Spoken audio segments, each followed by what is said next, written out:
institutions from classroom learning to global impact. Engineering education aligned with the global goals. மாண்புமிகு உறுப்பினர் திரு S Austin அவர்கள்.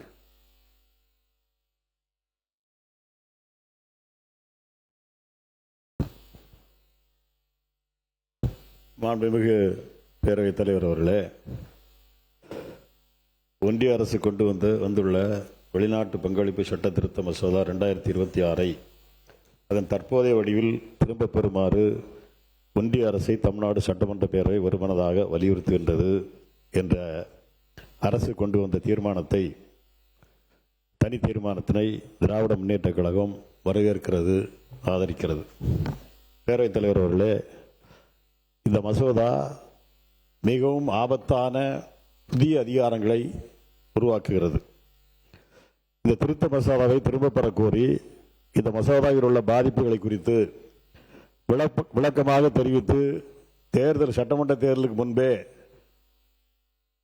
3/4/2026 அன்று எங்களுடைய தலைவர், திராவிட மாடல் அரசினுடைய நாயகர், முன்னாள் தமிழ்நாடு முதலமைச்சர் அண்ணன் ஸ்டாலின் அவர்கள் பிரதமர் நரேந்திர மோடிக்கு அவர்களுக்கு கடிதம் மூலம் வலியுறுத்தியுள்ளார்கள். அது மட்டுமல்லாமல் தேர்தல் முடிந்த பிறகு கூட தொடர்ந்து எங்களுடைய தலைவர் அவர்கள் எங்களுடைய நாடாளுமன்ற உறுப்பினர் திரு வில்சன் அவர்களுடைய தலைமையில் இந்தியா முழுவதும் உள்ள 16 சிறுபான்மை மத தலைவர்களை உள்ளடக்கிய joint action forum on minorities என்ற ஒரு அமைப்பை உருவாக்கினார்கள். அந்த அமைப்பு வில்சன் எம்பி அவருடைய தலைமையில் 6/8/2026 அன்று மாண்புமிகு உள்துறை அமைச்சர் அமித்ஷா அவர்களை சந்தித்து கிட்டத்தட்ட 1 மணி நேரம் இந்த சட்ட திருத்தத்தில் உள்ள பாதிப்புகள் எல்லாம் அவரிடத்தில் எடுத்து சொல்லி இந்த மசோதாவை திரும்ப பெற வேண்டும் என்று அன்றைக்கு வலியுறுத்தியுள்ளார்கள். பேரவைத் தலைவர் அவர்களே, இந்த திருத்த மசோதா சிறுபான்மையில் நடத்தக்கூடிய தொண்டு நிறுவனங்கள் மீது நடத்தப்படும் மிகப்பெரிய ஒரு தாக்குதலாகும். இந்த சட்டத்தில் உள்ள பிரிவு 16A(5) படி தானாகவே முடிவுக்கு வருதல் என்ற ஒரு புதிய வரையறை கொண்டு வரப்பட்டுள்ளது.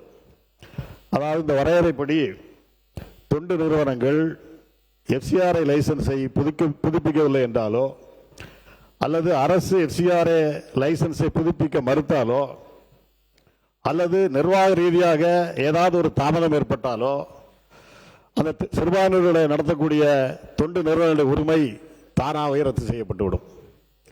அதற்கான காரணம் சொல்ல வேண்டிய எந்த அவசியமும் இந்த திருத்த சட்டத்தில் இல்லை. அவர்கள் என்ன தவறு செய்தால் என்பதை கூட சொல்லாமல் அவருடைய உரிமை முழுமையாக இந்த சட்டத்தின் மூலமாக பறிக்கப்பட்டு விடுகிறது. பேரவைத் தலைவர் அவர்களே, இன்னும் ஒரு 1-2 பிரிவுகள் சட்டத்தில் இருக்கின்றது. இந்த சட்டத்திலே உள்ள பிரிவு 16A(3) மற்றும் 6 படி நிர்ணயிக்கப்பட்ட அதிகார அமைப்பு என்ற ஒரு புதிய அமைப்பு ஒன்று உருவாக்கப்பட்டிருக்கின்றது. அதற்கு ஒன்றிய அரசால் ஒரு தனியாக ஒரு அதிகாரி நியமிக்கப்பட்டுள்ளார்.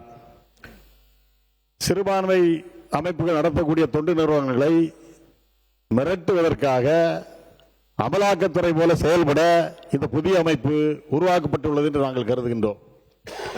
இந்த அமைப்பின் மூலமாக தொண்டு நிறுவனம் நடத்தும் கிறிஸ்தவ தேவாலயங்கள் உட்பட அனைத்து சொத்துக்களை பறிமுதல் செய்ய முடியும்.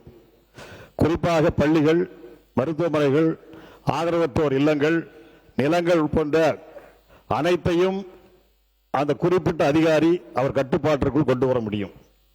இந்த மசோதாவில் மிகவும் கொடூரமான பகுதி என்னவென்றால், திருத்தத்திலே குறிப்பிடப்பட்டுள்ள பகுதி 16A(1) மற்றும் 2 படி உரிமையாதல் என்ற ஒரு குறிப்பு அங்கே சொல்லப்பட்டிருக்கின்றது.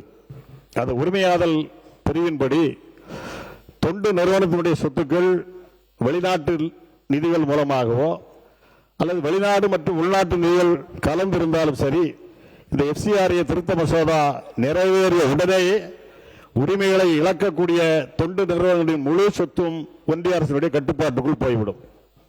ஒன்றிய அரசால் நியமிக்கப்பட்டிருக்கும் அந்த அதிகாரி அந்த சொத்துக்களை அரசு துறைக்கு மாற்றலாம் அல்லது விற்கலாம், அல்லது அந்த விற்ற பணம் அரசின் தொகுப்பு நிதிக்கு, அதாவது கன்சாலிடேட்டட் ஃபண்ட் என்ற நிதிக்கு கொண்டு சென்றுவிடும். இதில் தொழிலுடைய உரிமை முழுமையாக பாதிக்கப்படுவதை அரசினுடைய கவனத்திற்கு நான் கொண்டு வருகின்றேன்.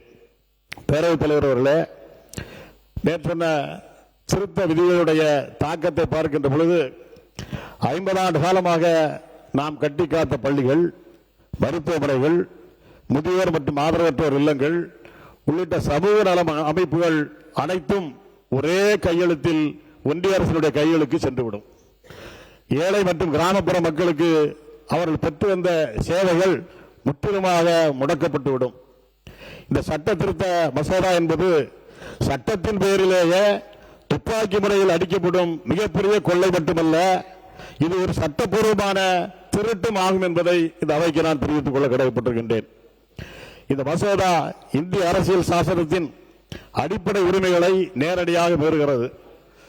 அரசியலமைப்பு உறுப்புரை 25 மத சுதந்திரம், அரசியலமைப்பு உறுப்புரை 26 மத விவகாரங்களை நிர்வகிப்பதற்கான சுதந்திரம், அரசியலமைப்பு உறுப்புரை 29 மற்றும் 30 சிறுபான்மை கல்வி உரிமைகள், அரசியலமைப்பு உறுப்புரை 300A சொத்து உரிமை, இவை அனைத்தையும் இந்த மசோதா புறக்கணித்திருக்கின்றது. இந்த திருத்த மசோதா இயற்கை நீதிக்கு எதிராக உள்ளது மட்டுமல்ல, தொண்டு நிறுவனம் கேட்காமல், காரணம் சொல்லாமல், விசாரணை இல்லாமல் அவர் சொத்துக்களை பறித்துக் கொள்வது என்பது அடிப்படை உரிமையையே மீறுவதாகும். திராவிட முன்னேற்ற கழகம் எங்களுடைய தலைவருடைய தலைமையிலே தொடர்ந்து இந்த மசோதாவை திரும்ப பெறுவதற்கான அனைத்து முன்னெடுப்புகளையும் நாங்கள் எடுத்துக் கொண்டிருக்கின்றோம். எனவே இந்த மசோதாவை திரும்ப பெறுவதற்கான தனி தீர்மானத்தை கொண்டு வந்திருக்கக்கூடிய இந்த அரசும் கொண்டு வந்துள்ள இந்த தீர்மானத்தை நாங்கள் வரவேற்பதோடு, இந்த தீர்மானத்தை ஒன்றிய அரசு திரும்ப பெறுவதற்கான அனைத்து தொடர் நடவடிக்கைகளையும் இந்த அரசு மேற்கொள்ள வேண்டும் என்று கேட்டு இந்த தீர்மானத்தை வரவேற்று நிறைவு செய்கிறேன். நன்றி, வணக்கம். Saram institutions from classroom learning to global impact. Engineering education aligned with the global goals.